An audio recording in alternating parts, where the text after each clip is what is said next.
CME webinar series. The date stamp today is the 13th November on a Friday. And the topic today is cardiovascular and renal risk factor management in diabetes, evolving concepts and treatment strategies. This webinar is organized by the APSC, endorsed and supported by the Singapore Cardiac Society, as well as the IACP, in proud collaboration with AstraZeneca. My name is Jack. I'm chair for today. I'm the current president for the Asian Pacific Society of Cardiology and the president-elect at the IACP. My first speaker of today is a good friend and classmate, Dr. Su Yen Goh, the senior consultant at the Department of Endocrinology, Singapore General Hospital. She's going to speak to us on management of diabetes for cardiologists and the APSC consensus statements. My second speaker is Dr. Titus Lau, Senior Consultant, Division of Nephrology at the Department of Medicine, NHCS Singapore.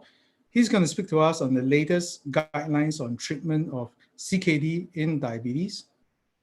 And my last speaker of the day is Dr. Baldwin Yeung, Consultant, Upper GI and Bariatric Service, Sengkang General Hospital, Singapore. He's going to then end off by talking about the most invasive therapy for diabetes we have, on types and risks of surgery, on endocrinology effects in bariatric service. My panelists today is a bunch of friends that I have across the region. First and foremost, we have Professor Junya Eko from Japan, Dr. Jamshed Dalal from India, as well as Professor George Dan from Romania, our IACP participant and faculty. My local panelists as well, we have Dr. Ian Poon, a family physician at Pasir Ris Polyclinic from SingHealth, as well as Dr. Koo Chin Meng, Head and Senior Consultant, Division of Endocrinology at NUHS Singapore. A disclaimer, the content of this webinar is copyrighted by the APSC and should not be distributed without the prior permission of the APSC. The views and opinions expressed in this webinar are those of the faculty members and do not necessarily represent those of the APSC. This content is currently live streamed by Wonder Medicine, the APSC Facebook as well as YouTube page. This webinar accords 1 CME point by EBAC for regional attendees who attend the full session. For Singapore registered physicians, CME points will be allocated for those attendees who are connected throughout the whole duration. You will receive your certificate of attendance upon completing a survey sent by email post-webinar. For participants dialing in live, please, if you have any questions at all, click your questions on the Q&A button and we'll endeavor to answer all the questions live. I just want to quickly set the agenda for today, recognizing that tomorrow, 14 November, is the World Diabetes Day. We want to firstly acknowledge diabetes mellitus as our most pressing non-communicable disease subset in Asia, and we'll share data showing that. Second objective is to risk stratify the linkage between diabetes mellitus and CKD with adverse CV outcomes. We want to point towards the fact that both diabetes and CKD, which go hand in hand, are strongly associated with adverse CV outcomes. And lastly, we want to look at treatment strategies that have impact directly on CV outcomes. How cardiologists, both in Singapore, primary practitioners, as well as across the region, should view DM therapies in relation to CV outcomes. So these are our three major objectives for today's webinar series, and we hope that the participants and everyone participate meaningfully and actively. So let's get started. And we'll start today with Dr. Su Yen's lecture on diabetes for cardiologists. Su Yen, please. Thanks, Jack. And on behalf of the endocrinologists, thank you very much for having us. It's always been a very, very fruitful collaboration that we've had, especially with APSC, and really appreciate it. So I have about 15 minutes today, and thank you very much to everyone on the webinar for joining us on Friday the 13th. I think as Dr. Titus Lau will tell you later, it is indeed Friday the 13th for anybody with diabetes, but there is hope. And I think it's fantastic also that we've got Baldwin, because I think bariatric surgery and interventions are very key for people with diabetes. So very briefly, I will just go through the APSC consensus statement on managing diabetes for the cardiology patient. Again, it's been a real privilege for all of us in the community to work on this. A very quick overview on some of the trials and guidelines. And then the last point, which is probably the most important, which is about translating all this talk into action. So we want to thank Jack for his fantastic leadership of APSC and for guiding a lot of these consensus statements. I've had the privilege of leading this with David. And as you can see, we've had representatives on this diabetes consensus statement from most of the member states of APSC, representatives from China, Brunei, India, Korea, Malaysia, Philippines, Taiwan, Thailand, Singapore, of course, and UAE. And how do we get this done? As with COVID changing our model of practice for everything, we did this. We had one face-to-face meeting in January before the pandemic. And then we've had multiple web discussions, as well as a second consensus meeting online. And we've followed the great way of grading the evidence, and this has been in agreement with all the consensus panel. We've also taken the additional step to poll all the committee members for every statement, and we would actually we actually set quite a high cutoff at 80% for agreement, and any points would be deliberated thereafter. So firstly, and this one would not be of much surprise to anyone, but we felt it necessary just to make a few statements. In general, the principles when we're managing people with diabetes, we don't want to disregard pre-diabetes. It's certainly an opportunity for intervention, and I think you'll find that coming up as a theme in anyone who manages people with diabetes, cardiovascular disease, or with kidney disease. But indeed, if you have the opportunity to intervene at the level of pre-diabetes, please do so. Please don't disregard it. And don't send a patient away thinking that they're actually in the clear and that they don't have to be seen for another 10 years. Again, on the topic of glycemic targets, we are very much aligned in the Asia-Pacific region with most guidelines. We would like to target an A1C lower than 7% where possible. We recognize that hypoglycemia is a risk and carries with it a risk of mortality or cardiovascular events, and we should avoid it. Particularly looking out for the patient groups with advanced age, limited lifespan, or comorbidities, we would accept a less stringent HbA1c target. And although very low evidence of grade of evidence, perhaps if it's very complex glycemic management leading multiple doses of insulin, pumps, then endocrinologists would definitely want to be involved at that point in time. But back to the main topic of today, and again, very apt, is that the patient with diabetes isn't just a pancreas, isn't just insulin, isn't just about glucose. We are all very familiar with Prof. Verma's pump, pipes, and filter, and really we are looking at every patient that has diabetes in our respective clinics. We're looking at a patient who is at risk of MACE, of renal disease, and of heart failure. And that's also a very fortuitous intersection where we actually have drug therapies nowadays that actually target more than just glucose and actually allow us to look at the cardiorenal spectrum.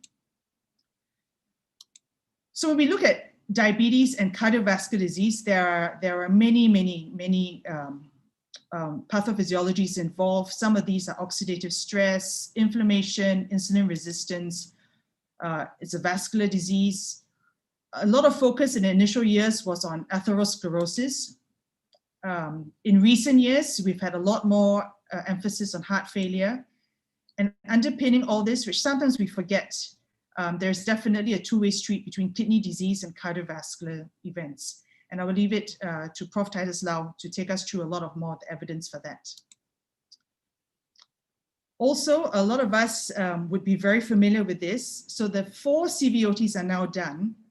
We have EMPEROR outcome, VERTIS-CV. So those two patient populations were very similar. And then we also had the CANVAS program, where about a third of the patients were actually a primary prevention sort of cohort, and then declared TIMI about 2 years ago. So we want to recognize that when we have patients with cardiovascular disease or the cardiology patient, certainly a lot of patients would have established CVD, but we're also dealing with patients who have high risk. And when we look at the meta-analysis and we line up all the trials together, it's very tempting to always do that. And we certainly always do that, even though the patient populations are not identical. We see that for the SGLT2 inhibitor group, there isn't so much of an impact on MACE, but we know now very convincingly that the impact is on hospitalization for heart failure. Similarly, when we look at the GLP-1 receptor agonist CVOTs, we do see an impact on MACE, and we think that perhaps it acts more in terms of atherosclerosis. And conversely, we do not see very much impact at all on heart failure. But certainly for renal outcomes, both groups would have a positive impact on outcomes. The other thing which has come to the fore currently would be the HFrEF. So I've put here Paradigm, DAPA-HF, and EMPEROR reduced. And you can see all the boxes that are in green are where we see risk reduction. And I think pretty much nobody needs convincing anymore about the impact of the SGLT2 group. And we see it in HFrEF, although we don't have data for HFpEF yet at the moment. So with all this enthusiasm for the SGLT2 class, the endocrinologists always joke that we've sort of surrendered the drug first to the cardiologists and then to the renal physicians. And sometimes a little bit worried that everybody's sort of running away with it. Sometimes there have been concerns about safety events.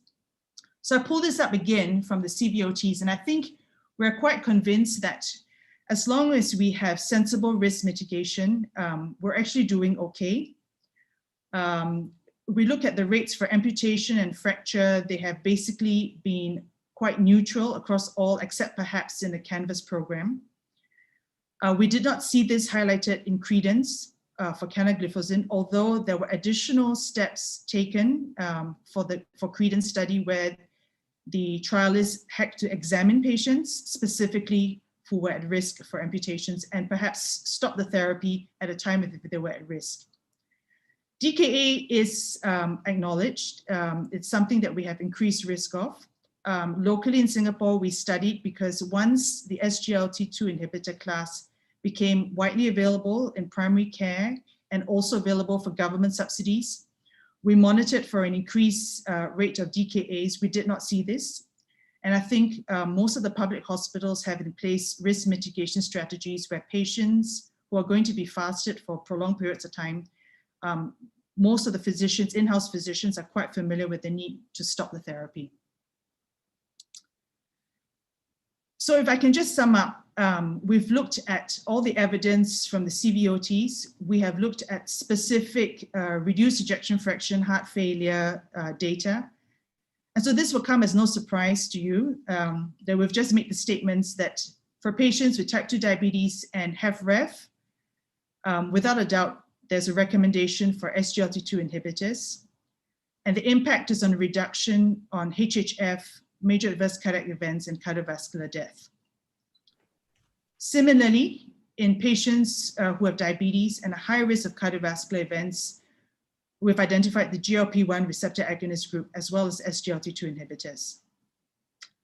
We also wanted to mention that, again, diabetes patients don't have just high sugars in isolation. We always want to be aware of holistic management of patients, and we have listed a little bit of information on blood pressure targets and antiplatelet therapy. In line with the APSC consensus statements, we've also tried to summarize this as simply as possible, just stating in diagrams where the data is at the moment of publishing, the data for HFrEF, to say the SGLT2 inhibitors are definitely foremost, and perhaps you want to avoid TZDs. And similarly, in patients who have high CV risk to preference GLP-1 RAs that have proven CV benefits, as well as SGLT2 inhibitors. So moving on now to the issue of cardio-renal interactions. And again, a lot of interactions, a lot of it is neurohormonal. And because we see different points in terms of hemodynamics, whether it is not just SGLT2s behaving like a diuretic or the effect on intraglomerular pressure, we see a lot of intersection in the patients who have at high CV risk, are also at high renal risk.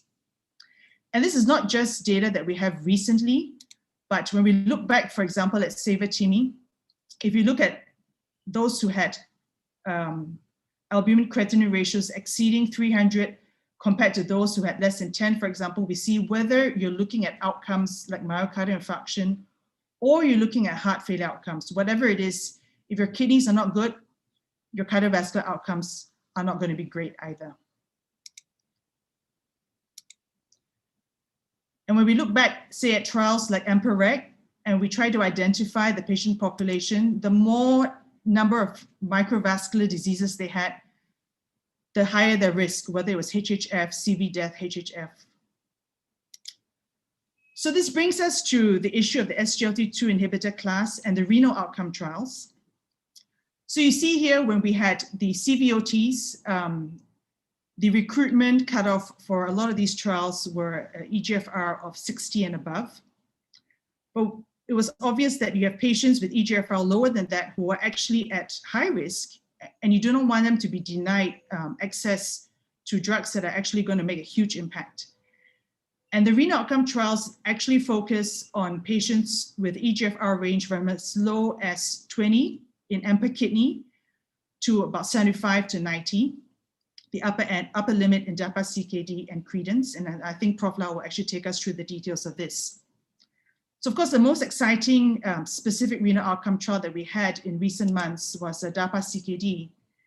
And you can see that the impact on positive outcomes is really quite remarkable, whether or not patients had diabetes. So again, a paradigm shift for a lot of us.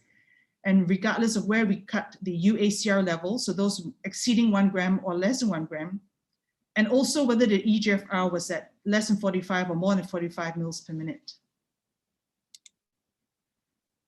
So if I could summarize, for type 2 diabetes and CKD, we think the evidence is certainly very strong for the use of SGLT2 inhibitors for people who have eGFR more than 30.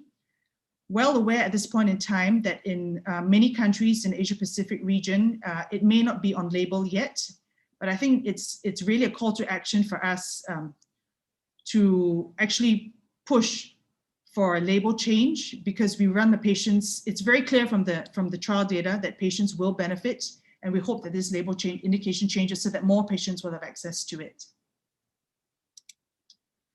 So again, in the APSC consensus statement style, we tried to put it simply. One glance, you can have a look at the different ranges of eGFR, what would be preferred drugs, where we see clear benefit, and what we may wish to avoid, for example, certain cutoffs for metformin, or to avoid TZDs because of the additional risk of fluid retention.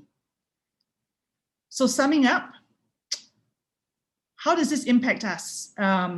We are all exposed to the trial data, and yet I think we still see this every day.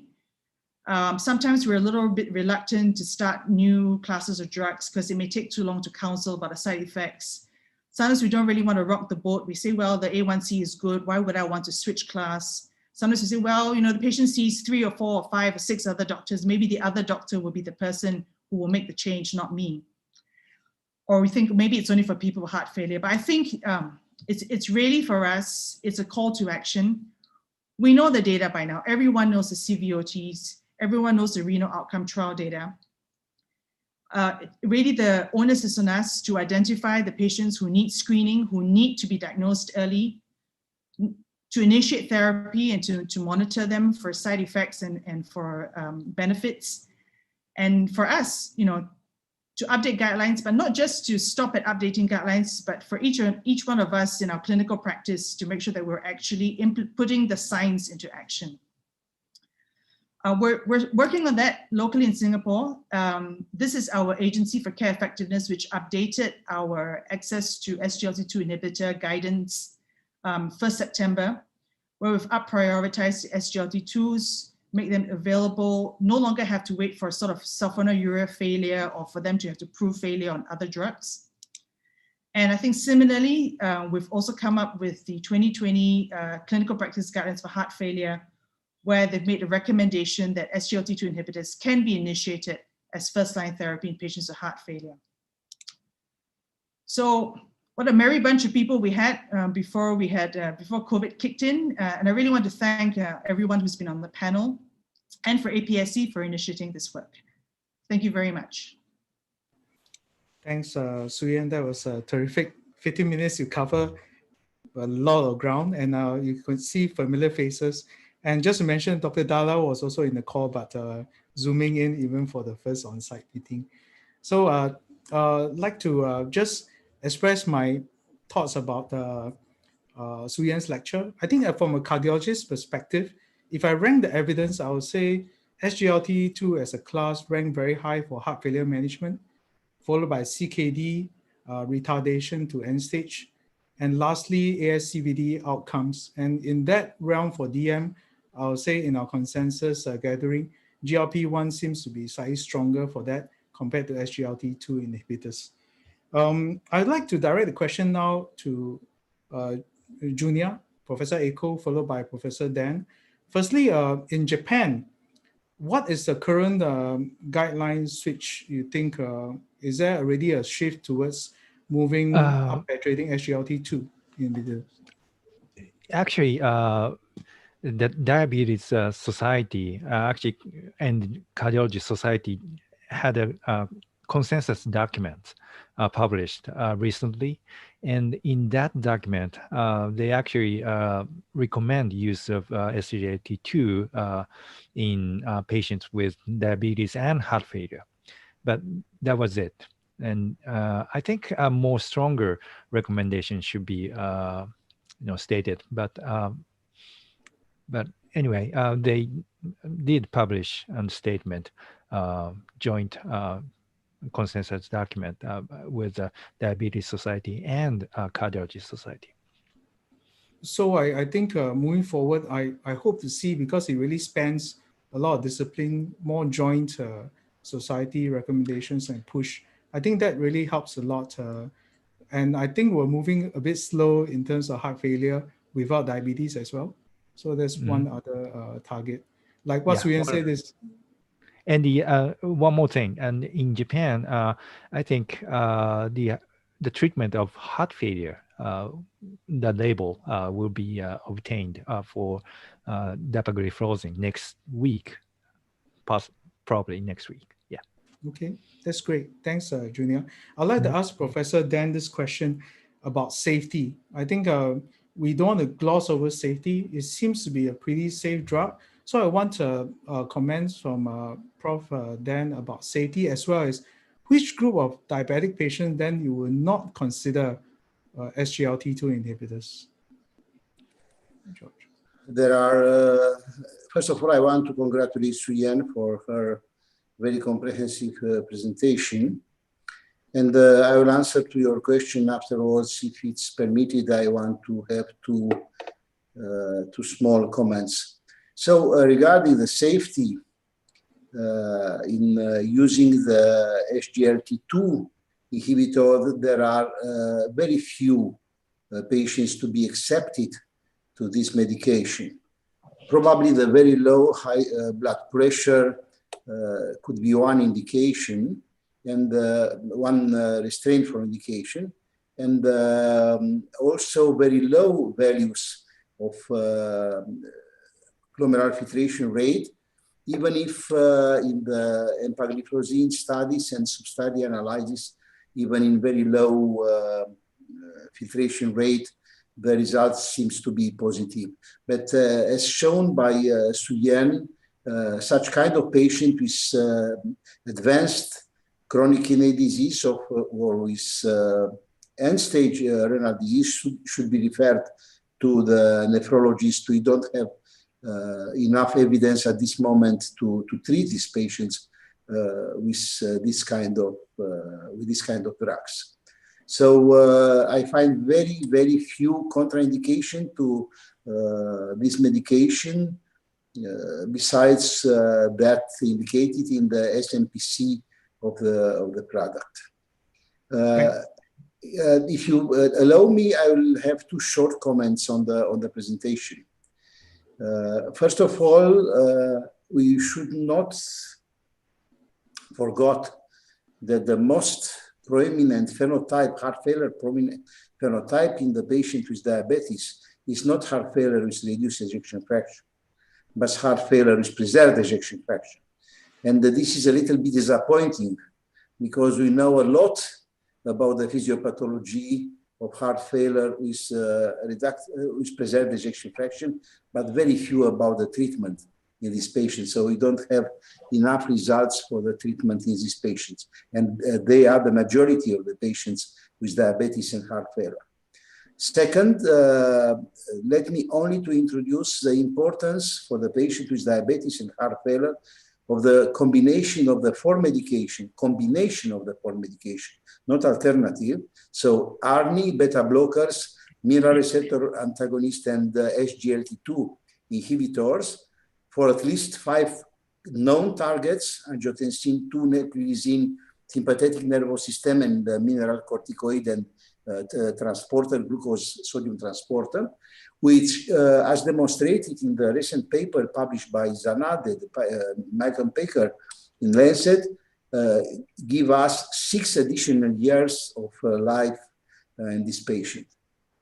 Unfortunately, in many countries, including mine, there are difficulties at the social level in introducing this kind of treatment in the compensation rate, in the insurance regulation for all this medication.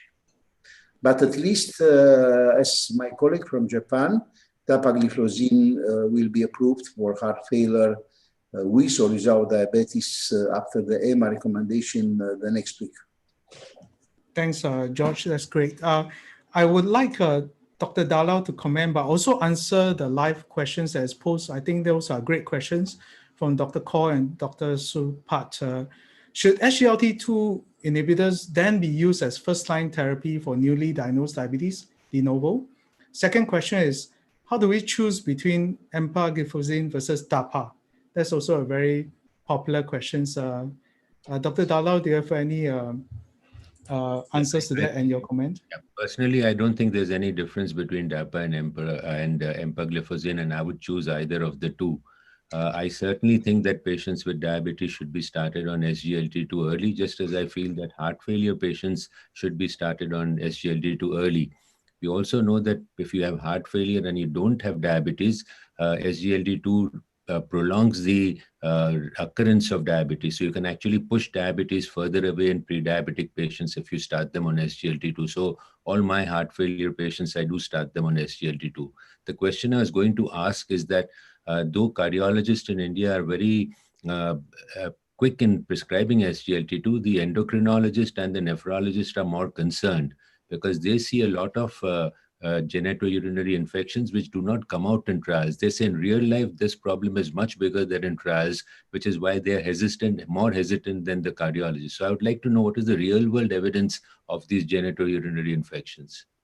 So maybe you can direct the question at Dr. Koo. Yes, Dr. please. Koo, in your endocrinology practice, do you see a lot of stopping of SGLT2 inhibitors due to this side effect? Okay. Hi. Okay. I think Su Yen may actually chip in as well. I don't see many, and I don't stop my SGLT2 inhibitors due to urinary tract infection. There are actually patients who actually come back with what we call the genital fungal infection, and this is actually quite easily treatable with fungal cream. So usually we don't actually stop SGLT2 inhibitors permanently, because of genital yeast infection. But of course, I mean, if a patient has a recurrent urinary tract infection or as an episode of very severe pyelonephritis, so these are the patients that will actually refrain from starting SGLT2 inhibitors. Thanks, Dr. Koo. I just want to read out one comment from Professor Koji Hasegawa from Japan. Clearly, SGLT2 inhibitors is beneficial to protect the heart and kidney. However, there's no evidence that SGLT2 inhibitors prevent vascular events. So we need to be careful about use of the term MACE or vascular events in this. But I would say, like I ranked it, I think I rank ASCVD reduction as the lowest rank for SGLT2. And in this case, I think the GLP-1 may outperform. Any last comments from Su Yen regarding this? No, totally agree with Dr. Koji's comments, which is why in a way it's complementary, and that I'm glad we have two classes. And on the question on adverse events, again, agree with Chin Ming. UTI, I think is not as major a problem as we initially feared. GTI, genital tract infections, or fungal or mycotic infections does come up, but risk mitigation is very important. I think the counseling of the patients beforehand is important. And certainly you wouldn't jump in to use SGLT2 in someone who's had a very complicated UGTI history. DKA risk mitigation, I think a lot of hospitalists are also very familiar with it now. So we are always aware of safety, but that should not cripple us in giving it or trying it on patients who may potentially benefit a lot from it. Thanks, Jack.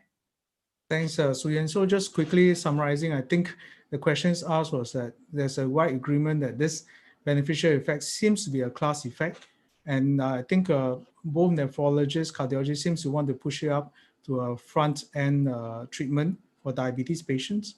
And the beneficial effect seems to be in heart failure CKD, a bit less so in ASCVD, but still there in terms of evidence. We are waiting to hear from Titus to summarize the CKD piece in diabetes. And then before we round back to our primary care physician, Yen, for his comments. So before we do that, we'll jump to Titus' talk now. So Titus can speak to us on DM and CKD first before we take another pause for Q&A. Thanks, Jack. Let me share screen here.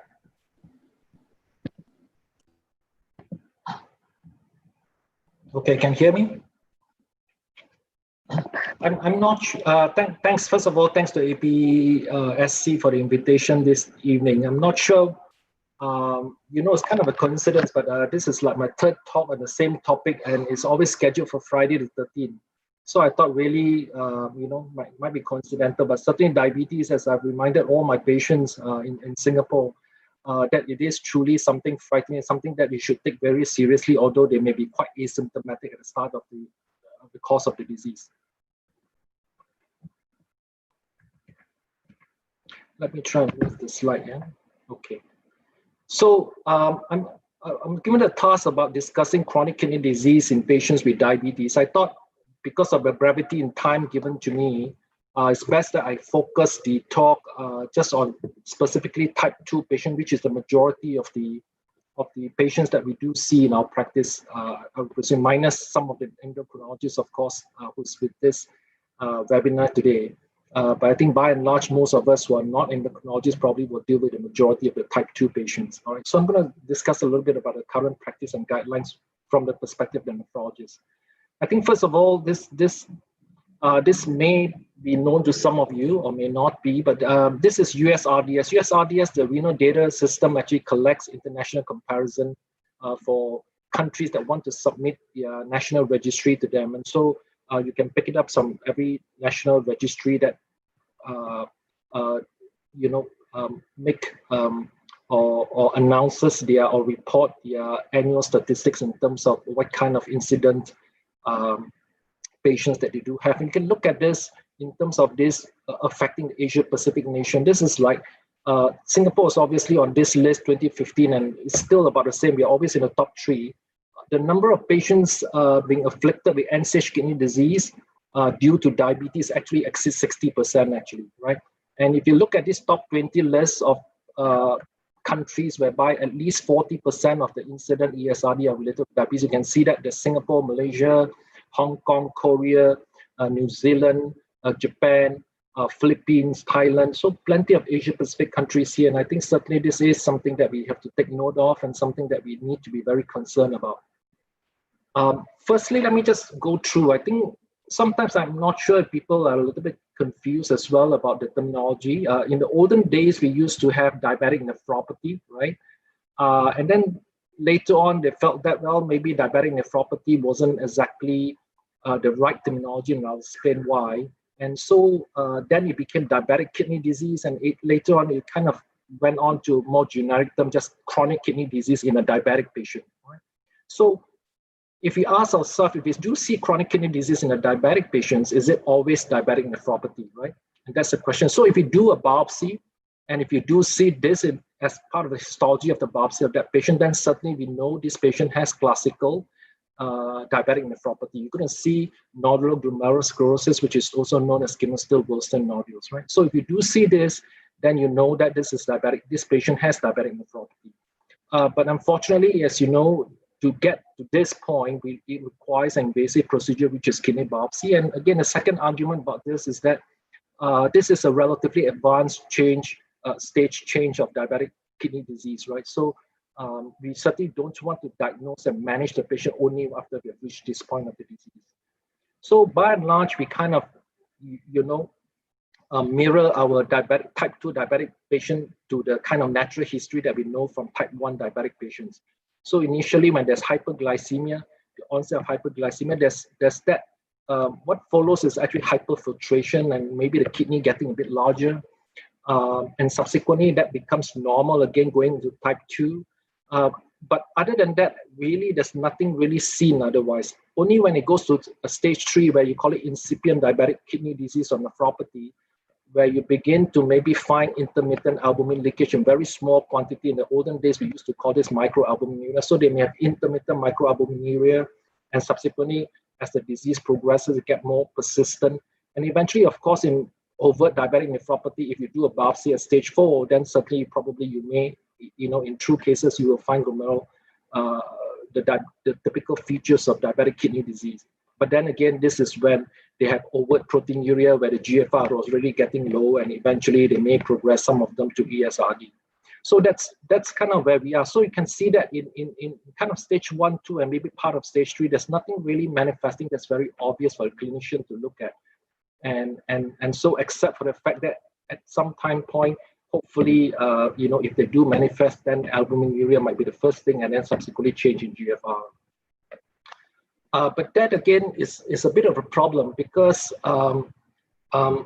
does albuminuria or eGFR change actually, does it always predict that the patient has diabetic kidney disease, right? And this is kind of the current clinical diagnosis of diabetic kidney disease without histological confirmation. So without kidney biopsy, this is what the clinician will use. Obviously, the patient has diabetes.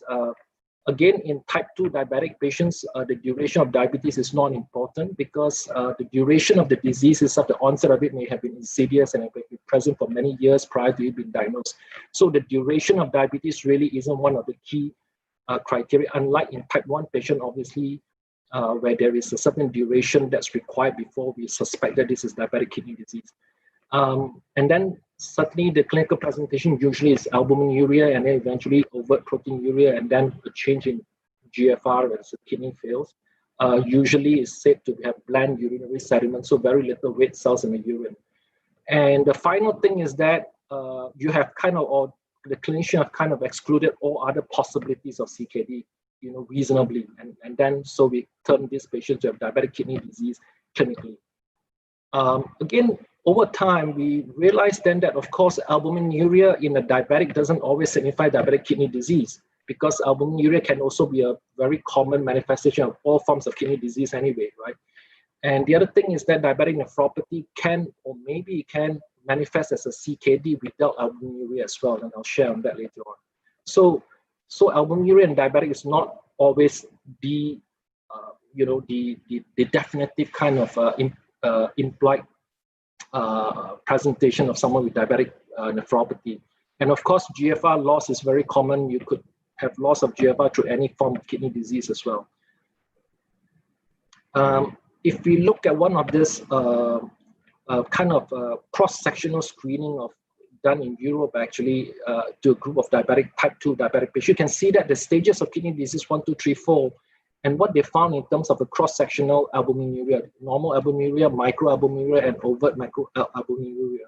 You can see that even in stage 5 or stage 4, they are maybe up to a quarter to 30% of the patients actually have no albumin leakage at all, right? So are these patients considered to have diabetic kidney disease in stage 1, stage 5 disease already? Are they suffering from something else actually, right? So, so it's not very clear cut actually at each time that we see a diabetic patient, and we only have albuminuria and GFR to kind of guide us. And so as far as nephrology is, and maybe this is something for the non-nephrologists, if you do see someone with a fairly rapid deterioration in GFR, if you do see someone with a rapid increase in albuminuria, sudden development of nephrotic syndrome or very active urinary sediments, or of course you have manifestation of other systemic presentations, then maybe perhaps you could argue that maybe there is a possibility that the kidney disease that's in that diabetic patient isn't actually diabetic kidney disease, and we should do something more to find out what it is. Saying that, this is Columbia, which is one of the referral centers in the US for kidney diseases. And when they look at their data of about 620 patients who are diabetic out of the thousands of patients that have biopsy over a period of time, you can see that obviously this is not a study of routine biopsy of all diabetic. This is a retrospective looking at biopsy that were done, and obviously nephrologist or the clinician has kind of performed the kidney biopsy because they suspected that the patient did not actually have diabetic kidney disease, right? And again, you can see that about 1/3 of patients did have diabetic kidney disease alone, despite all the differences, like they presented with AKI, they presented with serology positive for ANA, anchor, low complements, and various things, proteinuria varying from very little to a lot. So these were all the various indications given, and then you can see that DN, diabetic nephropathy, was about in 1/3, and DN and dual pathology, meaning another superimposed on another kidney disease, has about fairly significant number of 164, and then non-diabetic kidney disease actually was also about 1/3 of it. And of course, these are directed biopsies; these are not all comers in diabetic. So, we do need to kind of realize that there is a possibility when we see patients that just basing on albuminuria and GFR alone, without doing a kidney biopsy, obviously, then maybe about 20-30% of the time that they may have a secondary pathology, which is not diabetic kidney disease causing the change. So I think this is quite well recognized. If you look at it, in red here, the red circle is the diabetic patient, and diabetic patients suffer from hypertension, and hypertension can also cause kidney disease itself. Renal vascular disease is also perhaps commoner in someone with diabetes. And so it could be just simple diabetes disease. It could be a combination of diabetes with hypertension. It could be a combination of diabetes, hypertension, and renal vascular disease. And of course, outside of all this, it could be just something else, just a glomerular disease or some other form of unrelated disease that the patient has. Despite the shortcomings, I suppose, till current in 2020, the hallmark of screening for kidney disease in a diabetic is still albumin and GFR, right? So, and this is what is recommended. I'm sure the endocrinologist and the primary care physician, everyone is quite familiar that there's recommendation to do the urinary albumin screening annually if it's already positive, maybe twice a year, and the same thing with the GFR as well. So this still remains a hallmark, and you'll see kind of how it kind of play into subsequently. In terms of type 2 disease, the first bit of good news that we had as nephrologists actually was in 2001, and this was almost 20 years ago, and I still remember myself as a younger person giving a lecture on this. The IDNT was published in New England. This is irbesartan, right? Using irbesartan to treat diabetic patients. So what was the entry criteria for the study? The entry criteria was actually patient with proteinuria of a certain degree, 900 milligrams per day. That's what they chose, at least 900 milligrams per day, and a creatinine of between about 90 to about 260, 270, right? So that's what they chose. And so they had 3 group, placebo and amlodipine. What they found was that certainly irbesartan in ARB actually reduces the event rate of the endpoints for this group of patients. And at the same time, the same study was also published in the same issue of the New England renal study using losartan as well, and they had the same thing. The entry criteria was almost the same, slightly lower level of ACR, which is 300 milligram per gram. Creatinine slightly higher, maybe at base 110, 150 to 265. So almost similar type of patients. Again, they showed the same thing, doubling of serum creatinine, reduction in ESRD. So these are all hard endpoints. And with that, actually, the nephrology committee is absolutely delighted to say that finally we have something that has been, proven in RCTs to be useful to retard the progression of kidney disease in a diabetic patient. All right? And so up to today, actually, and this is KDIGO 2020, and KDIGO 2020 clinical practice guideline for CKD and diabetic was actually just published last month, actually in October, sorry. Yep. KDIGO is the executive kind of the organizations, aligned to International Society of Nephrology, and they are the kind of the group that creates evidence-based guidelines for the practice of nephrology, and so they are the strongest. And so, we kind of refer to guidelines to KDIGO for our, in terms of evidence-based management. And so, what they say is very strongly is that they recommend that treatment with angiotensin converting enzyme ACE inhibitor, ARB, to be initiated with everyone with diabetes, hypertension, and albuminuria, right? And to be titrated to the highest approved dose that is tolerated. So just to point out that, so these are diabetic patients. They need to be hypertensive and they need to have albuminuria of at least 30 milligram per gram or 3 milligram per millimole, right? So there's nothing about the GFR here. So it's just albuminuria, hypertension, and diabetes, right? And that's the current practice for nephrology and for primary care and everybody who manages this for this condition. Many people may have asked, so hypertension, albuminuria, definitely an indication to initiate RS blockade. What if you have albuminuria and no hypertension in a diabetic? What do you do? The guideline still says the evidence is less robust, but probably it is still useful for the patient for type 2 diabetic and albuminuria to receive an RS blockade. But of course, then the dose titration will be slower and more gradual because this patient actually does not have hypertension to begin with, and so we don't want to cause harm to the patient. But it is still, the guideline still says the physician should still consider starting RS blockade. Certainly a diabetic patient with no albuminuria and no hypertension, that is not currently indicated. A patient without albuminuria but has hypertension, we are again less certain because there is no clear-cut study to say RS blockade is superior to any other antihypertensive class for this group of patients with no albuminuria. So RAS could be one of the class that you choose to start with, or you could choose to start with any other groups as well, right? Again, the reminder is that, do not use double RAS blockade. Do not discontinue RAS blockade permanently for hyperkalemia because that can be easily be dealt with through dietary management, maybe through adding Thiazide if it's suitable, or currently at least, there are chronic maintenance K-lowering therapy that's available in the market that's registered in many countries as well. Right? Remember to advise contraception in those who are childbearing, and of course, every time you start ACE or ARB, there might be a non-progressive initial decline in GFR a little bit. That's part of the therapeutic effect of it, so we should monitor, accept it, and not be scared of, and then withdraw RAS therapy for these patients. Right? So there's also within the guidelines how to deal with hyperkalemia, but what to do after you have started the therapy. In a couple of weeks' time, you could check it. If everything goes okay, normal kidney function, not much change in eGFR, you should titrate the dose progressively higher and higher to the maximum dose. If there's hyperkalemia, that's what to do.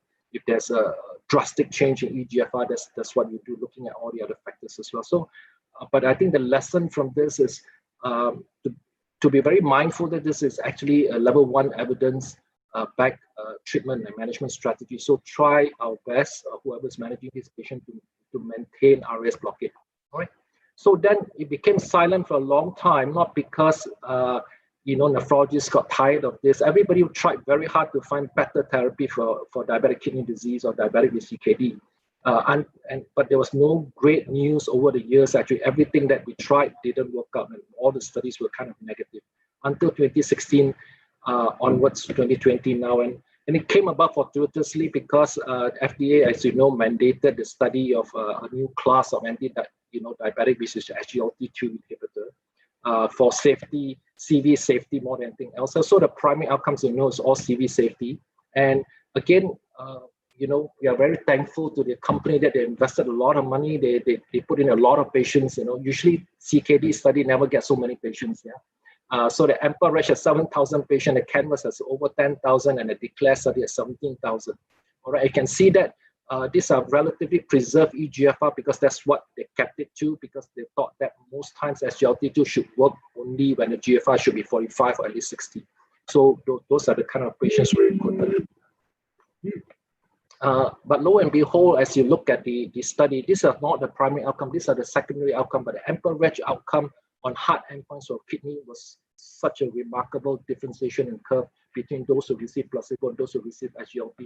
The same thing again seen in Canvas, canagliflozin, and the same thing again seen in dapagliflozin as well as Su Yen has presented using eGFR. These were heart endpoints and doubling of serum creatinine, which is significant, doubling of serum creatinine to a low level prevention of ESRD. So these are really robust endpoints we're looking at, but they were not the primary focus of the study. Obviously, it's the secondary focus of this study, but it was still good. One of the things that was interesting actually to point out is that if you look at the DAPA study, at least when they published this, it seems like the ACR didn't actually make a difference. So if you have a group with no albuminuria, so technically no albuminuria in the current context would be that this patient probably does not have diabetic kidney disease.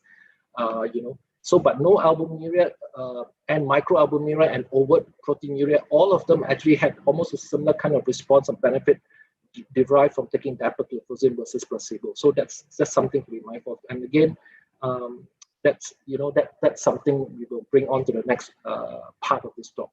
So finally, there are two studies actually specifically looking at the primary outcome of renal progression. Right, canagliflozin was the first one to get published. Again in diabetic patient, and the main thing was to look at the composite outcome of ESRD, doubling of serum creatinine, renal or CV death. Again, these are very robust outcomes. Right? Who did they choose? They choose a patient, at least 30 type 2 patients within certain range, eGFR 30 to 90. Again, they use albuminuria because that's, as I've said, whenever you do a kidney study and kidney nephropathy study, it's suspected. There's always albuminuria and CKD that's part of it, the GFR part of it. So they chose the same group of patients. And again, what was they gave canagliflozin 100 versus placebo. And again, what Clin showed is that there's great separation between the ones taking canagliflozin SGLT2 inhibitor versus the ones given placebo. All right, and the separation comes quite early on, actually, even within after 12 months to just after that. You can see that there's already good separation for the two groups of patients. And again, about 2,000 over patients were randomized on each arm. So it's quite a great number of patients. And if you look at the eGFR breakdown, there isn't much difference in terms of different eGFR. They all kind of responded about equally to this therapy. And again, the same thing for UACR as well. That's as far as Clin is. So DAPA-CKD was just published actually a couple of 1 or 2 months back, and dapagliflozin also had a CKD trial. And again, they chose eGFR slightly lower, this time 25 to 75. They chose albuminuria also starting slightly lower at 200, but still with albuminuria and up to 5,000. And the difference with this is that they chose patients with diabetes as well as patients without diabetes. All right? So about 2/3 of the patients were diabetic patients.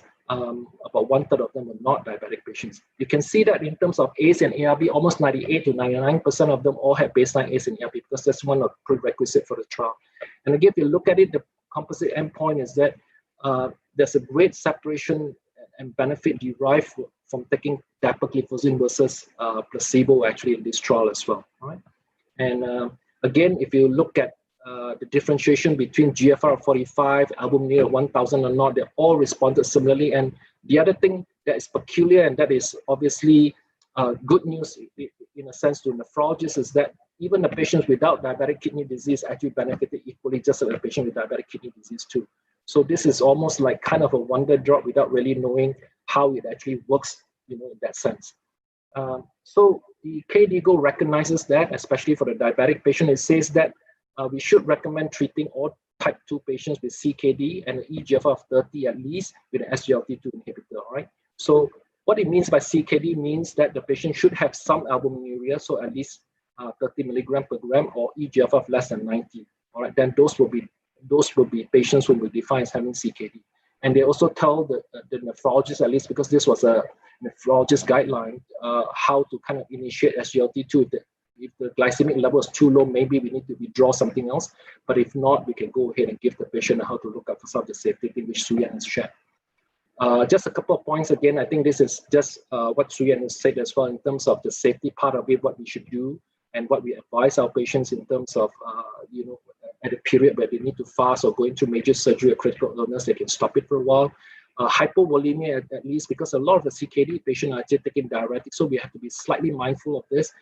We don't want to cause dehydration to the patient, although again, in all the large trials, they never really did have a problem with this as well.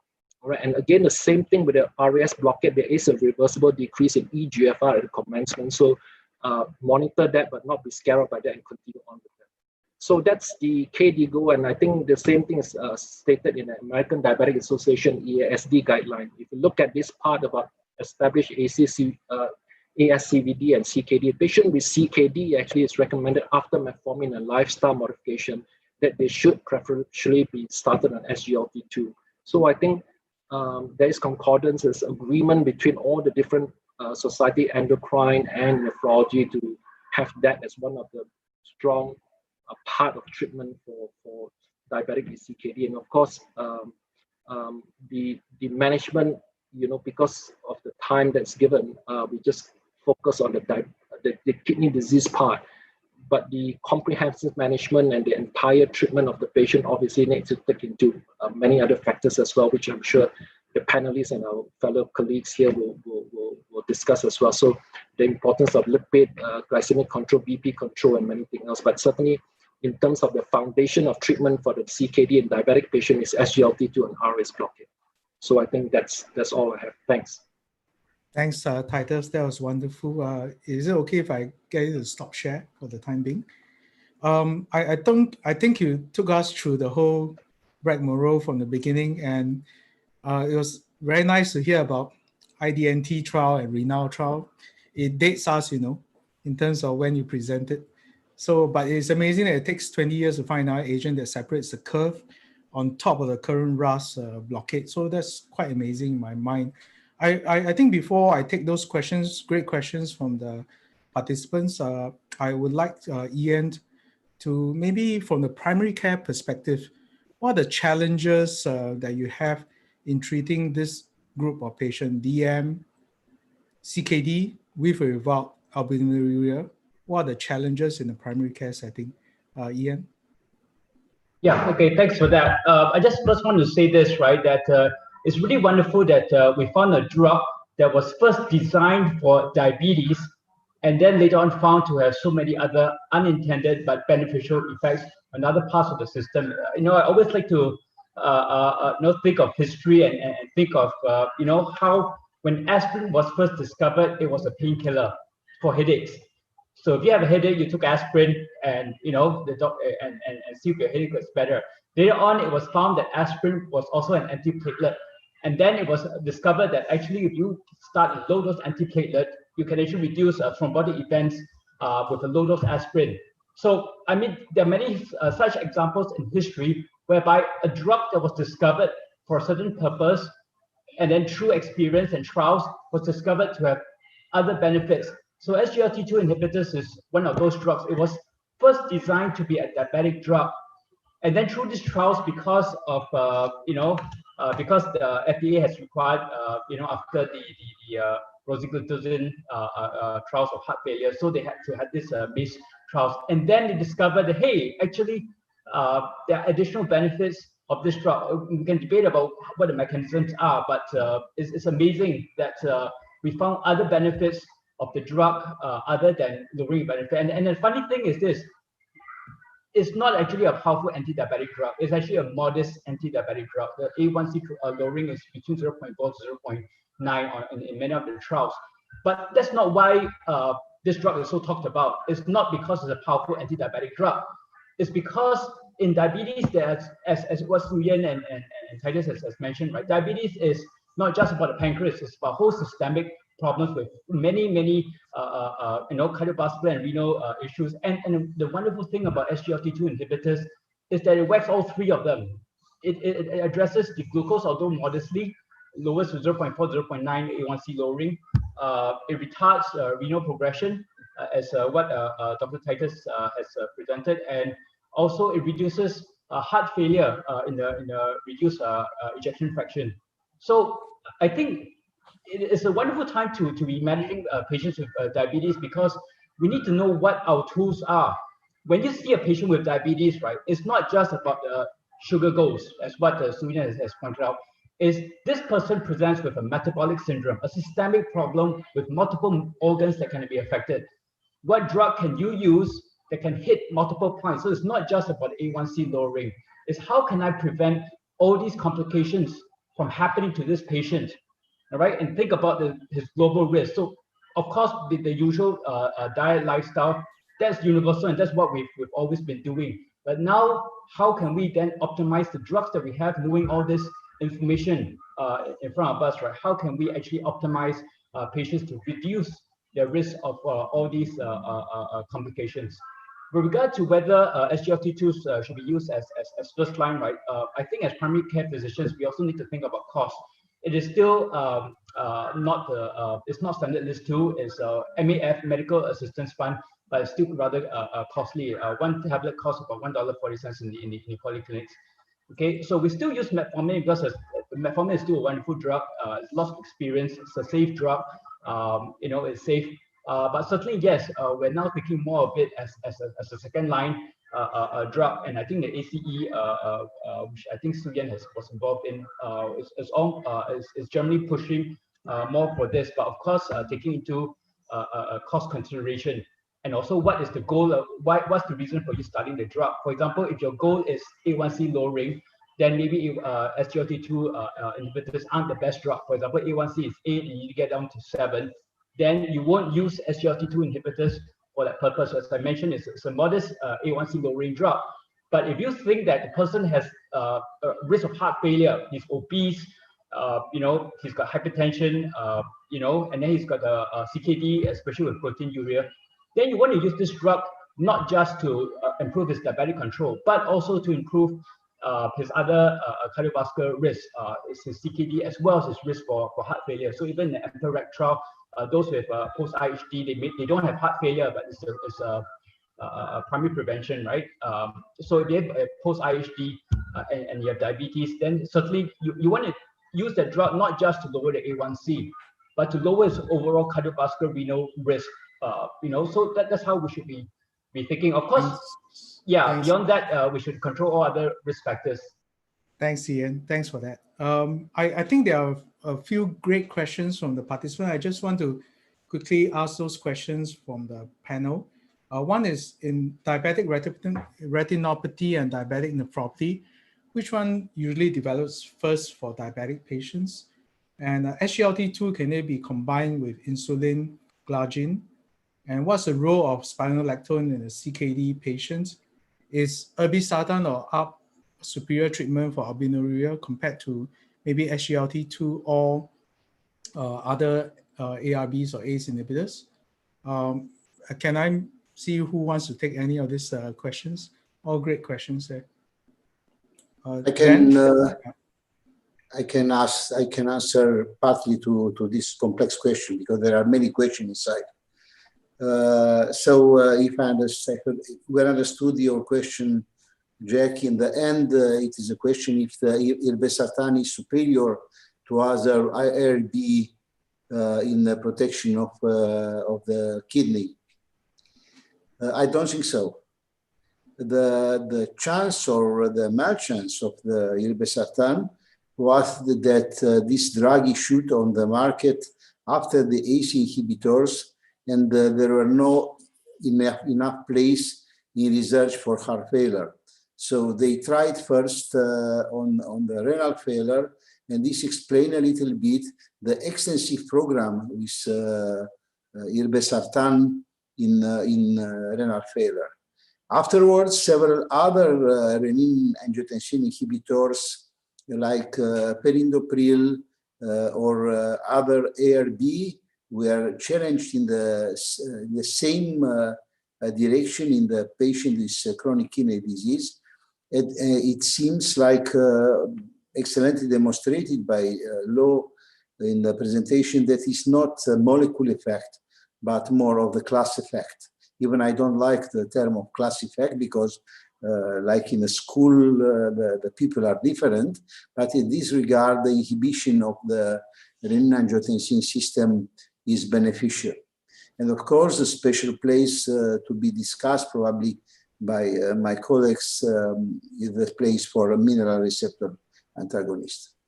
Thanks. That's a great comeback for this question. Can I ask my endocrinologist colleague the best use case in combination with SGLT2 then? I hear Ian is very enthused about using it, but there are some good questions there. Should it be used with insulin? How should we combine it? What are the preferential combination therapy with SGLT2?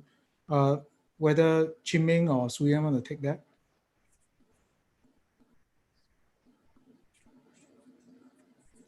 Dr. Koo or Su Yen? Su Yen. Okay.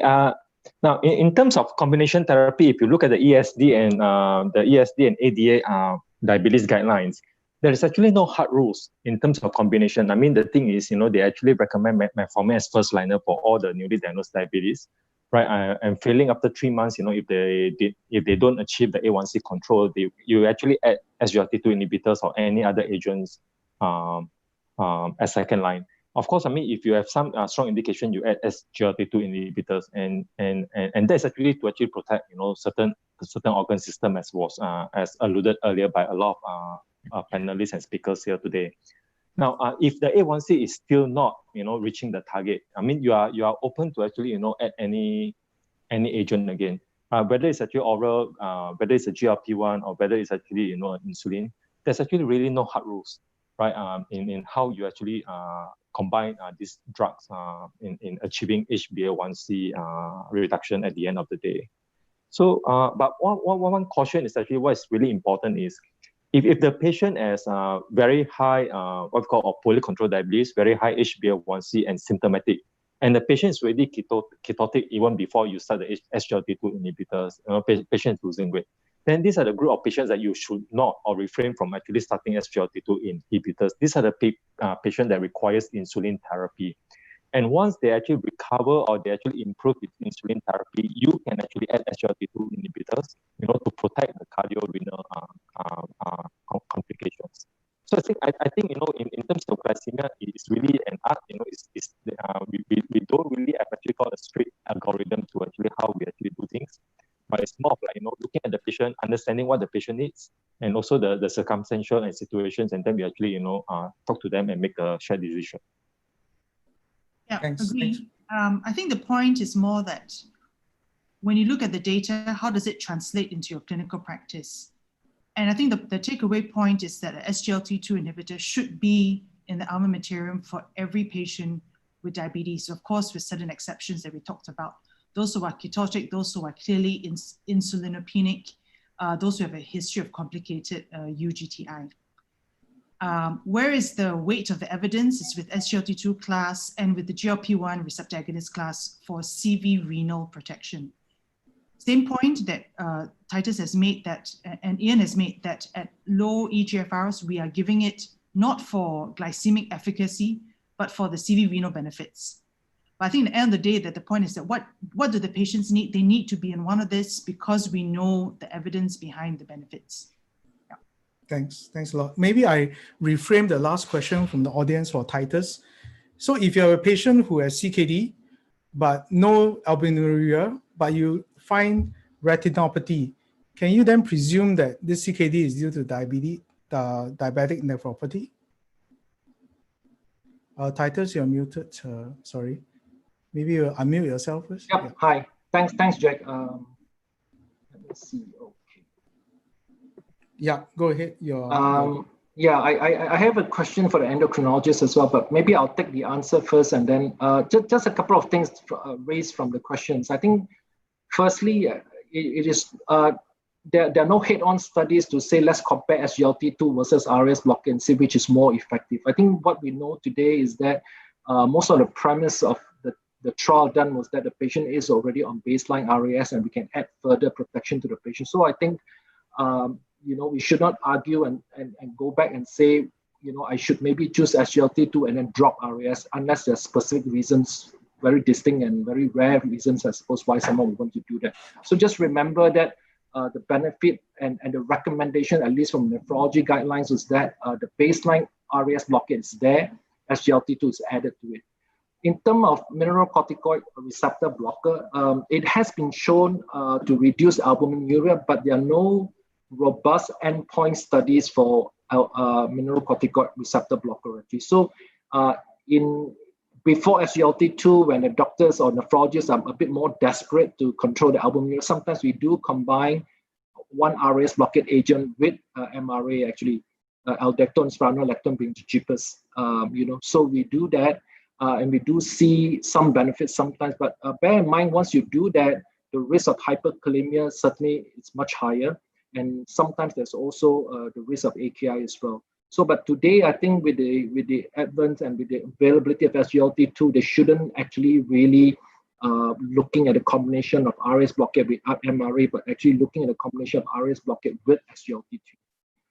In terms of a concordance of retinopathy with diabetic kidney disease in type 2 patients, actually concordance has been reported to be maybe between 40 to 70% only, actually.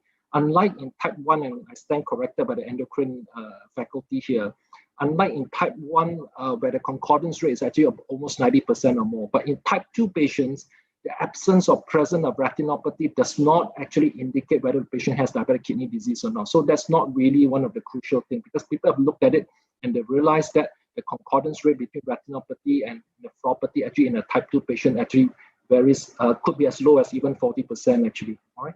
So that's where we are. The other thing is not to go into a battle of whether ACE is better than ERB, because the current guideline says both are equally the same. So whatever is available and accessible to your population, just use it. And also no point debating whether one type of ACE is better than another type of ACE or one ERB is better than other ERB. Again, I think the guideline says all of them are good. Just use it according to your comfort level, accessibility, affordability to your population as well. Thanks, Titus. That's a great one. Can I ask whether any of the panels has any other comments to make before the last lecture? Yes, Dr. Lau. Especially as a cardiologist, when we are treating heart failure, I like to have my patients on ARNI and spironolactone. And I think in this group of patients, the biggest problem is when they have CKD, which is very common with heart failure, the potassium keeps going up. So this is when I find the SGLT2 inhibitors very useful, because they don't raise the potassium. And secondly, they give improvement in terms of kidney function.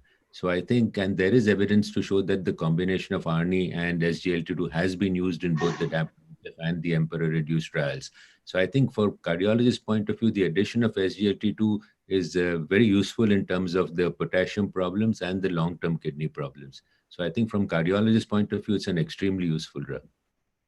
Thanks, Dr. Lau. Great tip. Any other last comments before we move on to the lecture? I just wanted to say regarding the retinopathy and nephropathy. So at least in primary care, right, there is a guide that says that if the PCR protein creatinine ratio is more than 0.5 and there is no retinopathy, you should think and consider a non-diabetic cause of a nephropathy. So can I just verify, Dr. Lau, that that's the right thing to do? Titus, you're muted again, sorry. The facts are what it is. As I've said, the concordance rate isn't great in some populations. So it is something that we would say, we throw in and say, maybe you need to think about something else. But then again, there are also many diabetic patients with proteinuria who's long-standing diabetes, and we see other things happening and they don't have retinopathy. We don't necessarily subject them to a kidney biopsy either. Maybe we could be wrong, of course. But currently, I think it's just one of the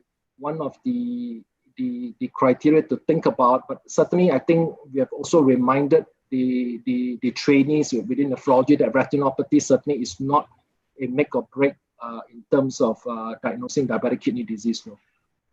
Thanks, Titus. So I would like to only one short question, because one short comment regarding the protection of SGLT2 inhibitors of the renal function. Probably the effect is a class effect, but there are several questions to be answered for the future, because if you are looking to different studies with canagliflozin, with dapagliflozin, or EMPA, there is a very clear difference when the curves are diverging for the benefit effect.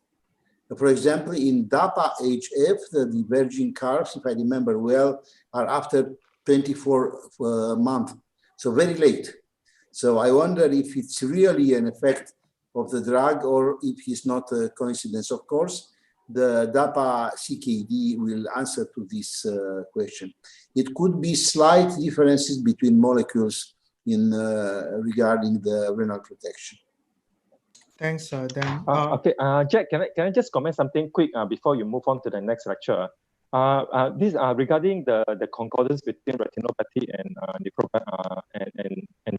normal renal function or proteinuria, right? In people with type 2 diabetes mellitus. Now, it's actually very easy for people to blame diabetes for all sorts of things.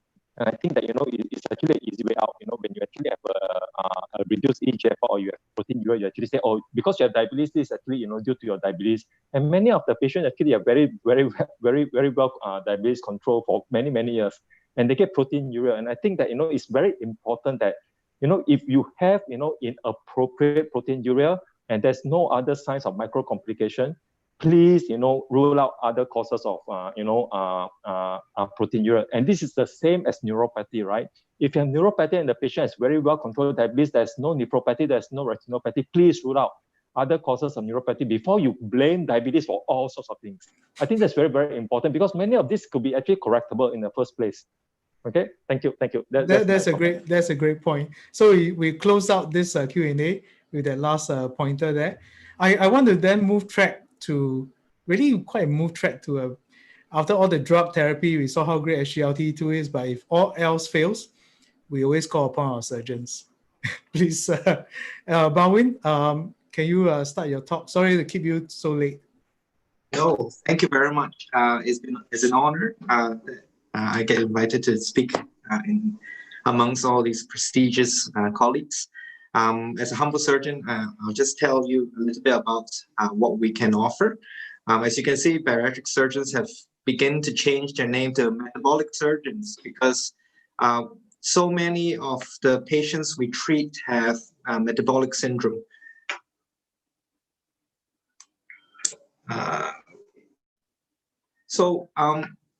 The basis of metabolic surgery is that we know we need additional therapy to treat this group of patients who have obesity and metabolic disease. Look Ahead study showed that despite intensive lifestyle intervention, diabetes improvement is very low, although there is a small proportion of patients who have reduced medication control. The weight loss associated with intensive lifestyle intervention is also very low, in the region of 5%. And so clearly there's something needed to, additional treatment is needed to help this group of patients.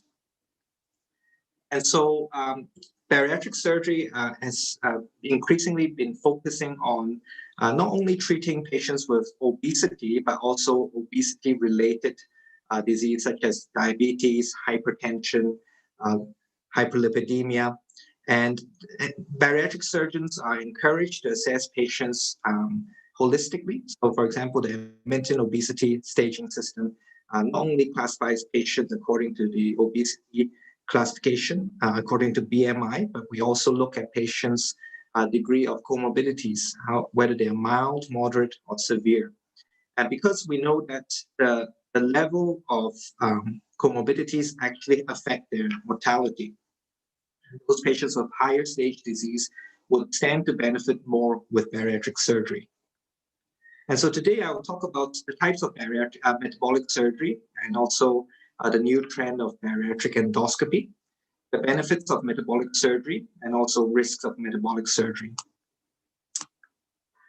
So first thing, metabolic surgery is no longer gastric banding. In fact, gastric banding is increasingly very rarely done because we know that the weight loss outcome on a long-term scale is poor, and also the metabolic outcome is not as desirable. And also the patient follow-up is very intense, often with problems with dysphagia. They can have problems with band slippage or band erosion.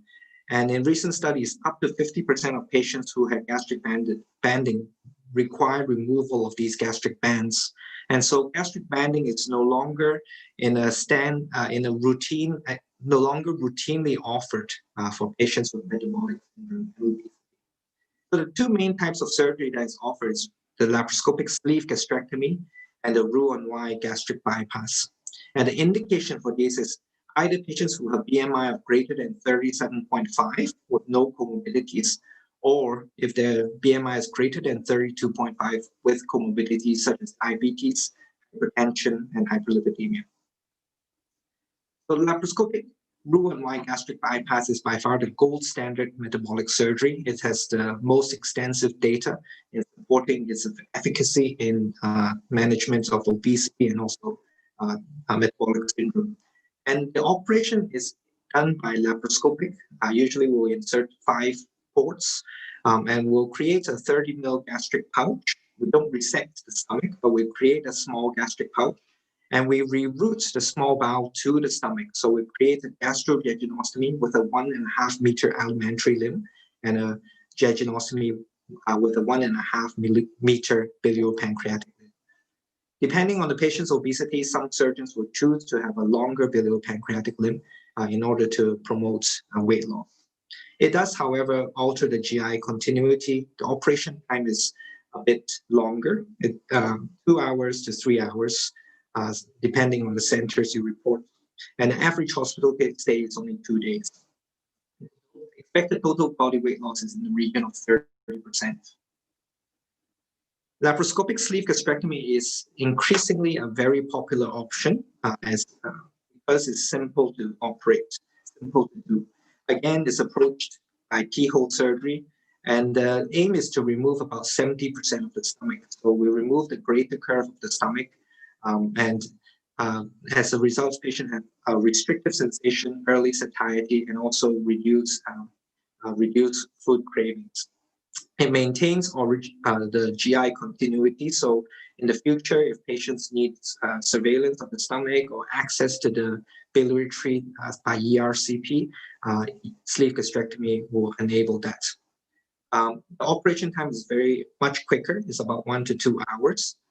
Very similar hospital stay of 2 days. And the expected total body weight loss is a little bit less. It's in the region of 25%. In patients who don't fit the current criteria for bariatric surgery, such as patients with BMI 27.5 to 32.5, the endoscopic options are available. However, they only provide short-term weight loss outcome. So, for example, the intragastric balloon is available. These can be placed in either swallowable balloons or by endoscopic insertion, and they are in the patient for ranging from 4 months to 1 year. And the estimated total body weight loss is in the region of 10 to 15%. More recently, with the introduction of the overstitch device, which is the needle you can see in the middle of the screen, this is a suturing device that you can fit in a flexible endoscope. With this device, we can suture the stomach and reduce the size of the stomach, akin to a sleeve gastrectomy.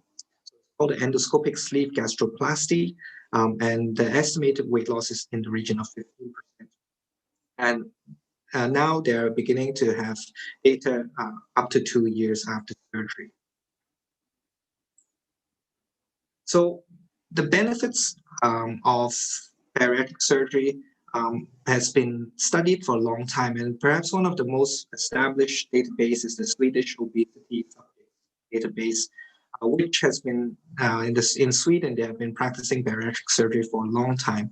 And on the left, you can see over a course of 15 years. So this is a case control study. You can see that in the control group, there's no significant change in weight over that period. However, with vertical band gastroplasty and gastric bypass, you can see the weight reduces significantly at the base up to 1 year after surgery. And then the weight gradually regains. But at the end, by 15 years, you have sustained weight loss observed, with the bypass being superior to the surgery. And in this case match control study, they looked at mortality, and there's also significant reduction in mortality, mainly in the reduction in cardiovascular events and also cancer. It has been randomized controlled study has been done to see how effective is bariatric surgery in treating type 2 diabetes. So this is data from the STAMPEDE trial, which randomized patients in best medical therapy against best medical therapy with sleeve hysterectomy against best medical therapy against gastric bypass. And in chart A, you can see patients who had bariatric surgery have a significant improvement in HbA1c level. And also, this effect is observed regardless of the BMI. So patients who have a great BMI greater than 35 or less than 35, the efficacy of surgical therapy in improving diabetes control is observed. There's also a significant reduction in the number of diabetic medication required, even up to 3 years follow-up. And of course, there's much improved in body mass index. So in the same Swedish obesity subjects cohort, a case-controlled study was done to look at patients who didn't have diabetes at the beginning of the study. So the definition in this cohort was fasting plasma glucose of less than 7. And so they compared patients who underwent surgery for purely obesity and also a control group with similar age and gender, metabolic variables. And they observed that there's a significant reduction in the onset of type 2 diabetes in the surgery group compared to the control group. So not only is bariatric surgery effective in treating type 2 diabetes, it can possibly prevent type 2 diabetes. There are a multitude of other improvements in the cardiovascular and metabolic outcomes. In the meta-analysis published in the obesity surgery of 25 studies, a significant reduction in LDL, triglycerides, total cholesterol, and improvement in HDL has been observed. There are studies that says that possibly Roux-en-Y gastric bypass may be associated with superior long-term outcome in terms of hyperlipidemia control. In the recently published Gateway study, it has also demonstrated that bariatric surgery is effective in reducing the number of medication required to maintain blood pressure control, defined as 30% reduction in medication use to maintain a blood pressure control of 140 over 90. However, there are studies that says if you follow these patients longer, there is a possibility that hypertension will come back. That remains to be clarified. There's also studies that demonstrated that there's improvement in liver enzymes and also liver steatosis, and also improvement in obstructive sleep apnea. So with all this data, the IFSO has recommended that bariatric surgery should be considered in patients with type 2 diabetes. In patients with class 1 obesity, if their glycemic control is poor, metabolic surgery should be considered. Similarly, in patients with class 2 obesity, even if their glycemic control is good, metabolic surgery should be considered because there is a significant chance that their diabetes may go into remission. So when we talk about surgery, everyone will think of it as a very invasive procedure, which indeed it is, and it can carry significant risks. So when we counsel patients, we will break down surgical risk into short-term and long-term risks. So short-term risk will include bleeding, injury to surrounding organ structures, obvious the liver, the spleen, open conversion, albeit all these, the rates of this happening is very, very low, less than 1% probably. Other complications include thromboembolism, atelectasis, infection, staple line leakage, and fistulation, postoperative vomiting, especially in patients who underwent laparoscopic hysterectomy, and internal and external herniation.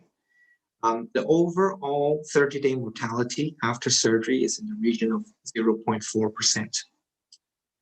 Long-term complications include anastomotic stricture or the staple or sleeve gastrectomy. The sleeve can go into stricture, malnutrition, very rarely Wernicke-Korsakoff syndrome, especially in patients who have undergone Roux-en-Y gastric bypass, weight regain, gallstone formation, and specific to Roux-en-Y bypass, gastrovaginal ulcer formation and internal herniation, and in sleeve gastrectomy, reflux. So because bariatric surgery is so well studied, there are large database where we can counsel our patients.